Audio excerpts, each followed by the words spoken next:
Why on earth would you ever want to start a church?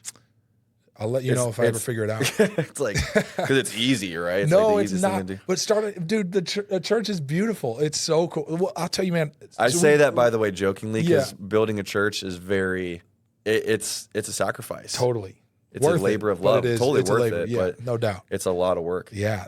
So, we talked about my music career, and I maybe it's the old adage that absence makes the heart grow fonder, but I'd be on tour for 6 or 8 weeks at a time, sometimes gone 300 plus days out of the year. And so when we would be on tour, if I'd wake up early on a Sunday, I would just Google, like, where's the closest church? And I would just walk and sit in the back row of a church and with my eyes filled with tears, thinking, I'm so glad I'm around people that love Jesus. Everywhere I go, people cuss me out for talking about him. And I'm like, so thankful I get to be around people that like him. Oh, it's so good, Wow. know. And man, I would walk into the church like a starving man would walk into a buffet. Whoa. Like I would walk into the church like my life depended on it. I needed the church. I needed the people of God, the presence of God. It was just so life-giving for me. And so I have always had such an admiration for pastors that even when I would travel to preach at conferences and church events, I would always just come to the pastor and say, how can I serve you? I just want to bless you. And I just really believe in the local church and local pastors, and never had any intention or expectation to plant a church. But, I traveled around a lot in music and then itinerant evangelistic ministry.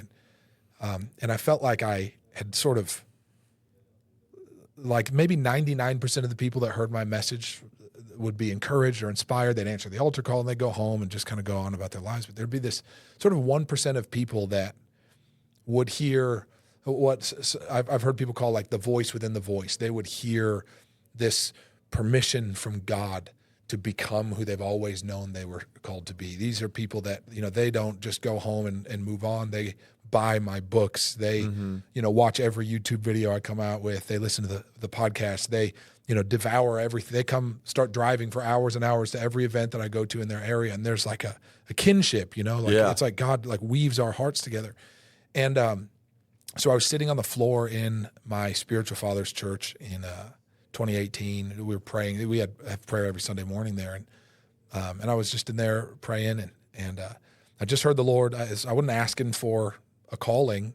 I was happy doing what I was doing. But he just said, Mattie, it's time to gather the family. And I knew what he meant. It was like me and my wife were going to set a table and begin to invite the 1% of people, those that were driving, from all over to come to events I was preaching at, those that were devouring all the content I released. We were going to begin to open our lives up and maybe not be so shielded and sheltered, but to begin to just open our lives up and our home up and our schedule up to just say, hey, why don't you just come? Let's walk together in life day after day. And so that's what we've been doing for 6 years now, 5.5, 6 years now. Bro, and you're awesome. crushing it, man. So we have a mutual friend who's actually a part of your church, Justin. Yes. Yeah. He's the man. Yeah, he's telling me just how much he respects you, loves what God's doing through you and your wife in that church.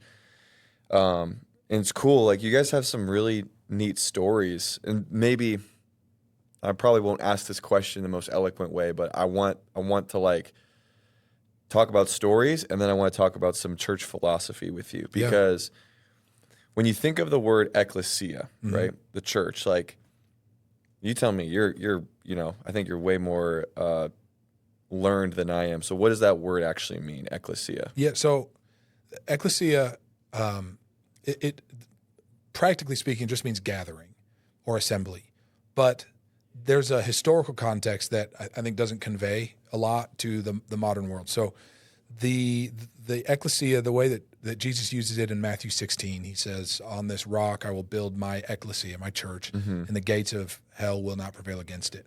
But that word for ecclesia is the word assembly or gathering.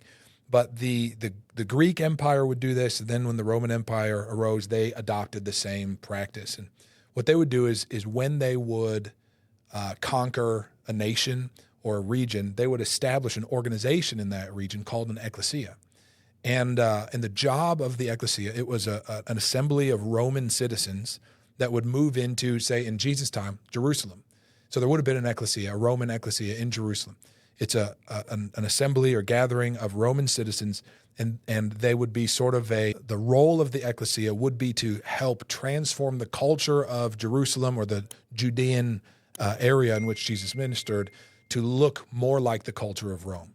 So they would get out there every day and they would talk to people about Roman art and Roman food and Roman history, and they would teach them about Roman government and how that works. And the idea was, if we can make the Hebrew people more affectionate toward Roman culture, they're going to be a lot less likely to revolt against our governmental authority.